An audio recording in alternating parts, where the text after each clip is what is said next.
Vamos começar agora mais um resumo semanal do Diário Oficial da União.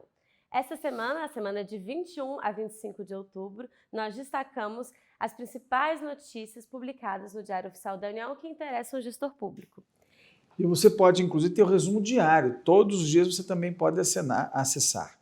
Essa semana foi marcada, então, por uma série de normas dos órgãos federais para disciplinar a questão do decreto do pregão eletrônico, que foi publicado em 20 de setembro, o decreto 10.024 de 2019, e os órgãos então estão se adaptando a essa questão do pregão eletrônico ser obrigatório.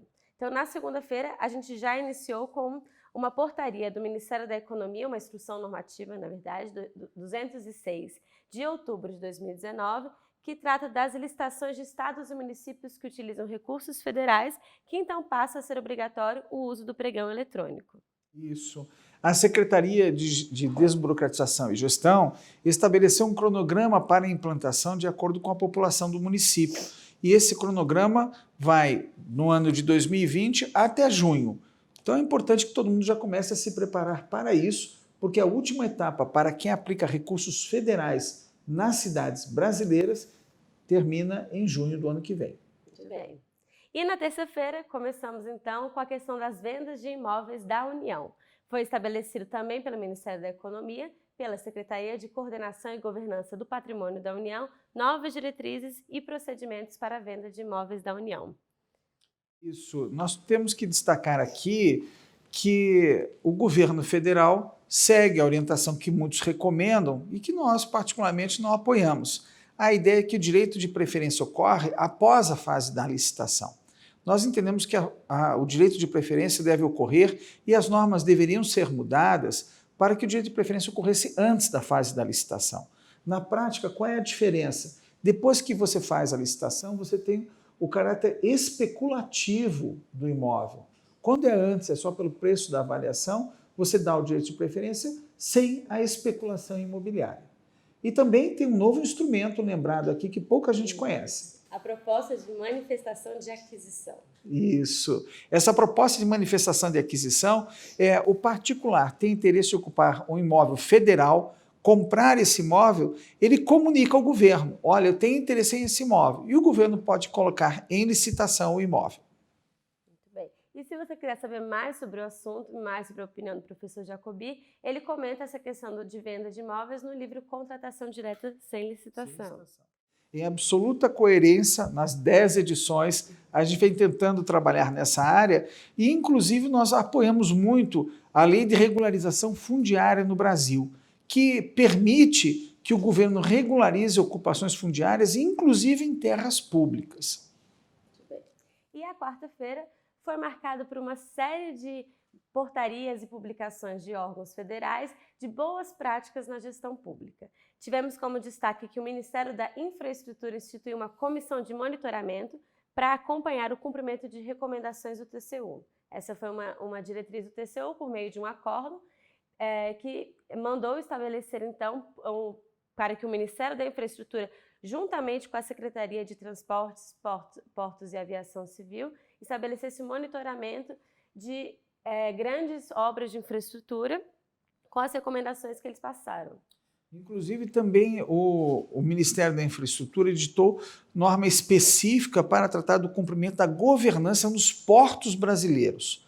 E esse é um tema que nós vamos tratar em vídeo específico, né? Mas é importante lembrar que a área de governança e gestão de TI agora vão ter um acordo de 2017, que agora é que veio ser formada uma comissão para tratar de cumprir a decisão do TCU. E nós precisamos melhorar muito a área portuária no Brasil. Além disso, a FUNASA divulgou uma regra para liquidação de despesas, respeitando então a ordem cronológica de pagamento, por meio de uma portaria, a Portaria 6.060, de 15 de julho de 2019. Você já imaginou, e em Brasília tem órgãos que fazem assim, o particular entrega a fatura e no verso da fatura vem um carimbo. O seu pagamento vai ser realizado no dia tal. Ele não tem que correr atrás do pagamento. E o pagamento vai ser feito por ordem bancária. Com isso, a gente evita a corrupção, cumprindo bem a ordem cronológica de pagamentos. E afasta aquele terror que é a inadimplência de pagamentos no serviço público que quebram muitas empresas. É verdade. E, além disso, então, a AGU divulgou, por meio de um parecer, a possibilidade de compartilhamento de dados protegidos pelo sigilo fiscal para ações de controle. É uma questão que o professor vem debatendo já no seu livro Tribunal de Contas do Brasil, que está na 4ª edição, que é a dificuldade do controle fazer o acesso às contas públicas por causa dessas questões relacionadas ao sigilo fiscal. Então, é permitido a partir de agora que a AGU faça essa transferência desse sigilo e compartilhe essas informações apenas quando for relacionada a ações que envolvem o controle da gestão de recursos públicos. Eu terminei de ler o Diário Oficial que publicou esse parecer, porque ele está em linhas. É verdade que os tribunais de contas têm que ter acesso ao sigilo bancário, ao sigilo fiscal, desculpa, ao sigilo fiscal. Terminei de ler e mandei para o presidente do Instituto Rui Barbosa e para o presidente da Associação dos Tribunais de Contas do Brasil, Dr. Ivan Bonilha e Fábio, que é conselheiro lá do Tribunal de Contas do Estado da Paraíba, para que eles ajudassem a divulgar essa boa notícia no entendimento da AGU. É um novo paradigma. Isso. E, além disso, também nesse viés da questão da transparência da publicação de dados, o Banco Central ele definiu um procedimento para a divulgação de informações financeiras pelos bancos.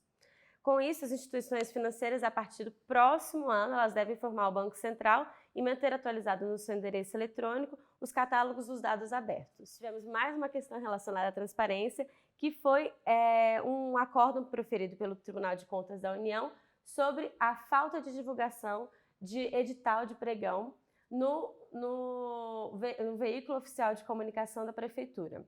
Por meio do Acórdão 2410 de 2019, de relatoria do ministro Augusto Scherman, eles entenderam que a não publicação do cancelamento de editais e de modificações de editais de pregões no sítio da Prefeitura, ele viola o princípio da transparência.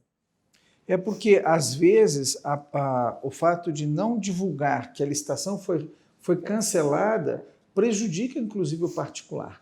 Mas tem uma coisa que eu não coloquei no informativo.